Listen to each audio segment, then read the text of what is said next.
I was first diagnosed with breast cancer in 1993.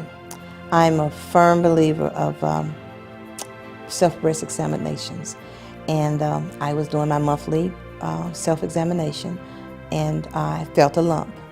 And everyone told me don't worry, because a lot of times when women take mammograms, they come back abnormal. Unfortunately, my abnormality was they found a cancer tumor in my left breast, and they wanted to do a biopsy. They did the biopsy, and I shared it with my husband that I was going back to do the biopsy and what had happened. And he was going with me back to get the results. And my pastor's wife came with me, and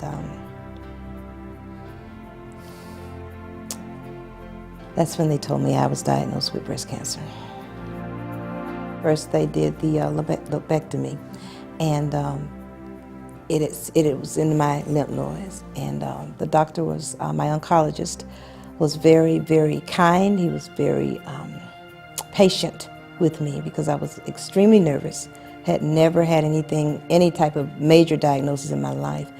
And when they gave me the diagnosis, I just dropped to my knees, because my children were young. And when this happened, I thought, this cannot be happening to me. You know, I'm no longer smoking. I had been a smoker for about 16 years. I started young. I had been a smoker, and I stopped smoking. And I'm thinking, this cannot be happening to me. Why is this happening to me now? I've changed my life, and things should be rosy. However, I found it to be a test, and really a jewel in the rough, because it allowed me to go through that so that I can share it with someone else. Had radiation, and then we had the lobectomy, because it wasn't shrinking the way they wanted it to. And it had moved to my lymph nodes, so they went in and did that, and they did the partial mastectomy. And that was a challenge for me, because at that time I was very thin. And I felt, I had that fear that I would not be the woman that I had grown to be. And I spoke with my husband, and he began to share with me if I wanted to do the reconstructive, that was fine, if I wanted to do it. I went to the office, set up the appointment to do it, and I sat there, and at that time they were using the silicone. And I didn't. I sat there, and we talked. We were right there in the doctor's office, and I sat there, no, I'm not going to do it.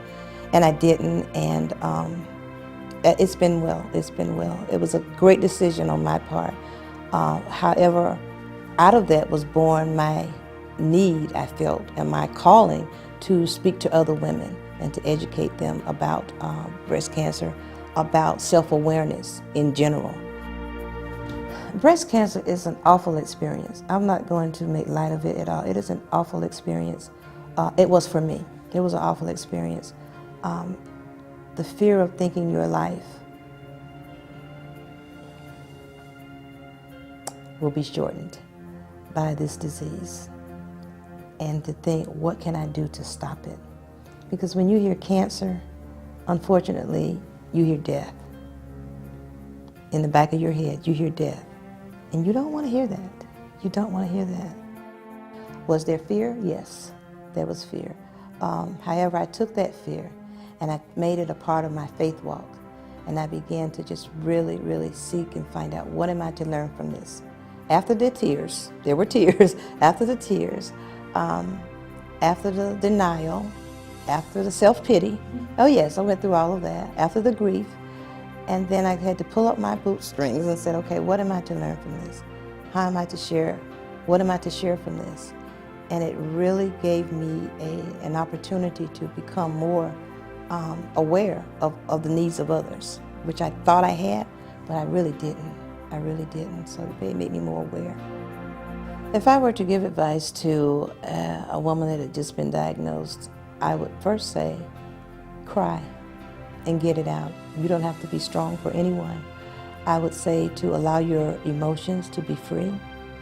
I would say seek a second opinion, get a good oncologist, find out the different treatments that are available to you, and get someone, have someone that supports you, There will be days that you don't want to get out of bed. And you need that someone that says, okay, if you don't feel like it today, don't do it. And that's, I'm sorry, but that is so important to me, because a lot of times when we experience things like that, everyone wants us to be strong. They want you to be strong, and you're going to be okay. And yes, you will be okay, but you have to deal with all of those emotions yourself. Your husband will try to be more husband. Your kids will try to be the nicest kids, and they may even clean their room. They may even clean their rooms. So they'll try, but what I would say to them is to take that moment, learn from the experience, get a good oncologist, get a great support system, pray, and trust. Once you start having the treatments, because with radiation, it wears you out. It really wears you out. And I learned this because I was trying to work still at the church, trying to work and take the radiation and coming back from work and trying to take it instead of taking that time to rest, until my pastor just said, you can't do it. My husband was telling me, but I was trying to be strong, but you couldn't. Your body needs that rest so that it can strengthen itself. So I would say take that time, learn your body, because no one knows it better than you. Go take a mammogram, have mammograms, have a physical, get a physical. There are now some insurance companies that have what they call WellCare, that once a year you can get a complete physical on your insurance.